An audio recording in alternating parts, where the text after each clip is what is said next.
Welcome, IB Bio students, to the content. Right here, we're going to start with this first subtopic, which is on theme A, which is A1.1, which is all about the water. Now, here's one thing to keep up as we go along. Every single subtopic will have guiding questions. There will be 2 of them. And these guiding questions need to be in the back of your mind as you learn information along the whole videos for that subsection. So for water, for instance, we have here what physical and chemical properties of water make it essential for life.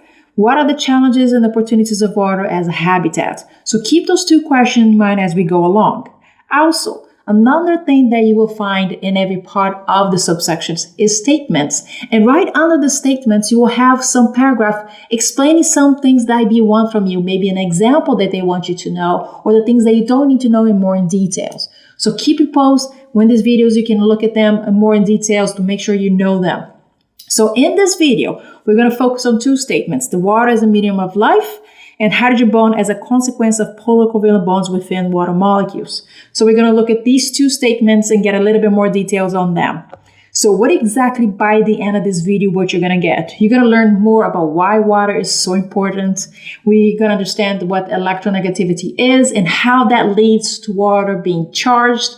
And of course, be able to draw a water molecule and the hydrogen bonds between 2 molecules. So with that, let's start. So the first and most important thing is that we know that water wasn't on Earth a long time ago. Like 4 billion years ago, it didn't have. But somehow it did show up. And when it showed up, of course, a lot of living cells start showing up too. And not only do they show up, we need water to continue until today. Some of us cannot live without water. So here are one of the main reasons why water is so important. The first one we see here is that every time a cell is interacting with another cell, or when it's growing, it needs water. It needs water to communicate. Also, water is the reason why we have different compartments. Like you have the Golgi, you have the Chloroplasts, you have the Mitochondria. They're all separated from each other because, for example, what is the component of water inside of a Mitochondria would not be mixing with whatever of a chloroplast. So they have to be separated because we have different water solutions. Water is found in the cytoplasm so that everything can swim through it. You need water for metabolism. For instance, I know you have probably heard that drink water will help you burn fat, and that is true. Water works in every single chemical reaction in your body. So you need water for these chemical reactions to work. We also have water, which forms the cell membrane.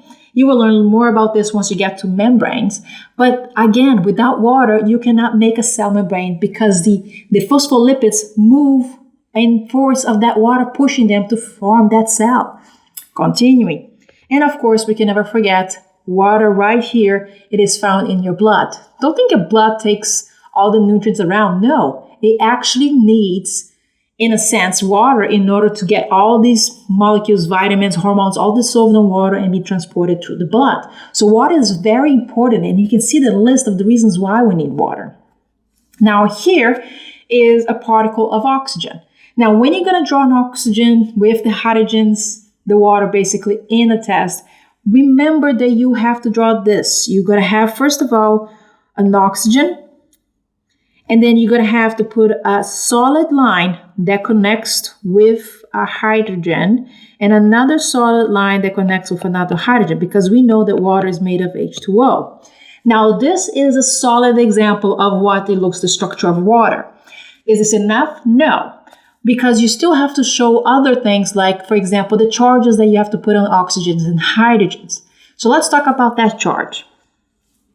It's this D polarity, which D means 2, polarity means charge. As we can see here, D for 2, and polarity means charge. So that means water has some kind of charge, and it's very important. Why? It's because of these charges that water is able to form hydrogen bond, and that's very important. If water didn't have charge, you wouldn't be able to connect to other things through hydrogen bond. So we have to look and understand more about it. So here you see a picture and you see these symbols right here. What does that mean? That means that oxygen is partially negative. And here you can see the hydrogens, they are partially positive.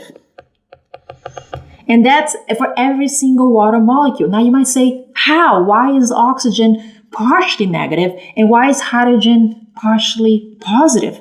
And this is where we get to the point of electronegativity. Now, that's more chemistry, but you still have to understand what electronegativity means.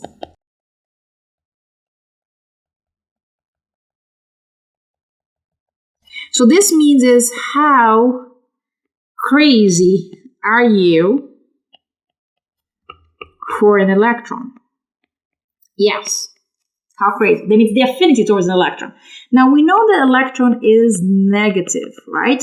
It is negative, and whoever has more electrons, that means is more negative. Who releases more electrons are more positive. So in the periodic table, as you know, as you go in this direction here, they're trying to get to the last group, which is 18, which are the noble gases. These guys are noble because they're very stable. Now, what it means they're very stable? It means that when you look at their shells, when they have their shells, right? Here, let's say, is the nucleus, and then they have shells around them. On their last shell, they should have 8 electrons filled up the last shell. And when they do that, that means they're stable. So every single element in the periodic table will try to be stable. If you only have one shell, then you want to have 2 in order to be stable. So all of them look up to noble gases, which is group 18, and say, hey, I want to be like them. I want to be stable. Now, in this process, where is oxygen located to the group 18? When we look at the periodic table, where there's a group 18 here, usually you will find, always, of course, oxygen in group 16.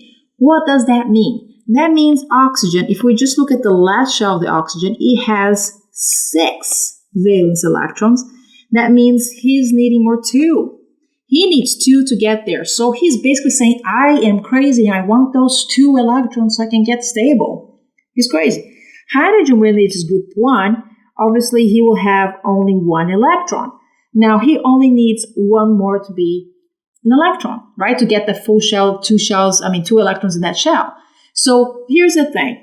Hydrogen is not going to give away its electron and have no electrons. That's not going to happen. And of course, oxygen is going to be like, dude, I am not going to give my 6 away too. So what they're going to do? They're going to share. But is one hydrogen enough to share with the oxygen? No. What if I get another hydrogen with its electron? So now they're both sharing. So in this account, if you look, oxygen has now 1, 2, 3, 4, 5, 6, and is sharing with the hydrogen on this side, and this with this. Now oxygen has 8. Remember, they're sharing. Hydrogen is not giving away its electrons. And the same goes with the hydrogen here.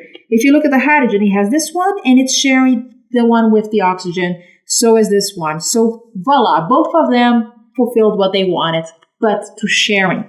Now, when they are sharing this, we call this covalent bond because they are sharing the electrons. Now, here comes the part about charges. Electronegativity means how obsessed you want the electrons. So imagine there's a tug war going between oxygen and hydrogen. Say, yeah, I want the electron on my side. I want now. But since oxygen has as much power to push the electron towards them, instead of the electrons being floating right in the middle, equally sharing, these guys will be much closer to the oxygen, making the oxygen a negative charge, or should I say a partially negative, because it's negative but not fully. Fully would have been if it got completely its electron. And since hydrogen is kind of letting the electron be closer to the oxygen and less towards him, he kind of becoming partially positive. And I say partially, not fully. So this is how you end up having the hydrogens positively charged and partially positively charged and the oxygen negative. Now, why is this so important? The reason why this is so important is because now water is charged and it can connect with other things. What does it mean with other things? It can connect with water, it can connect with wood, with mirrors, whatever it is. So this is where they might ask you to draw a water connecting with another water and show what's going on. So right here, you have an oxygen. And of course, remember, you have to put those, let's put it here a little bit more dark, the solid lines. And these guys are bound to a hydrogen. Make sure you put in the charges, because they want to see that you know that there is a dipolarity going on here. Now, that's a water molecule. Now, they're going to say, connect this to another water molecule. So I will have another water molecule here. And of course, I will have basically a solid line that connects with another hydrogen. You don't need to put the charges all the time. Just once is enough to go. Now, this guy has a negative charge, right? Here, and that one is positive. Now we know the negative is attracted to the positive. So the negative charge of oxygen of one water molecule will connect with the positive, partially positive charge of the hydrogen of another molecule. So there will be a connection. But here, you really need to put dotted lines. Why? Let me tell you the difference between these bonds. This bond right here is covalent, which is a bond within the water molecule. And this is hydrogen bond, which is between water molecules. So once again, this is within and this is between. So in the multiple choice, be careful with those two words. They're very important. So hydrogen bond is a connection between a partially negative charge of oxygen and a partially positive charge of hydrogen coming together from two different waters. It can be water also with other molecules that have charge. And you can draw another water molecule if you want. But this is what they want to see when they ask you to draw two water molecules connecting.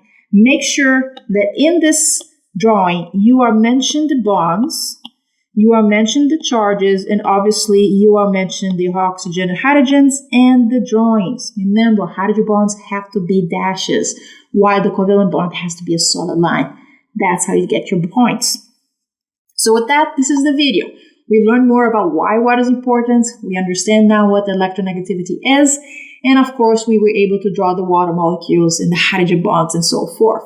On the next video, we're going to focus on all the possible properties of water and how hydrogen bond is so important for those properties. So until then, remember with an ARB, you can get that 7, and I'll see you on the next video.